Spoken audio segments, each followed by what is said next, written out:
এসেছিল, আমি কটা কুটো কাটা কিনেছি, তোমাদের দেখাচ্ছি, দাঁড়াও। আইসক্রিমের ছাঁচ, একটা ছোট কুটো কিনেছি, একটা বড় কুটো, আর এই যে এটা আমার মেয়ের জন্য নিয়েছি। ও বলেছিল যে মা এদিন আসলে আমার জন্য একটা নিয়ে রাখবা, তো এটুকু নিলাম। অল্পই কিছু নিয়েছি, তো যেটুকু নিয়ে আমি তোমায় দেখাই তোমাদেরকে, তো দেখো কেমন হয়েছে। আমরা অল্প জিনিস নিয়ে খুশি হয়ে থাকতে ভালোবাসি, কারণ এই ছোটোখাটো জিনিস নিয়ে আমাদের সাথে শেয়ার করি। পাগলামও বলো, কী বলো, যাই বলো, কিন্তু ভালো লাগে আমার এটা দেখাতে। একটুতেই খুশি হয়ে যায় আমরা, গরিব মানুষ।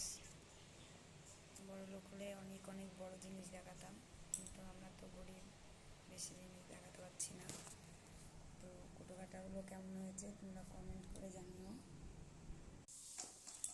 এরকম বন্ধুরা, তোমার দাদা ভাই এখন তেঁতুল নিয়ে আসলো, তেঁতুলের আচার করব।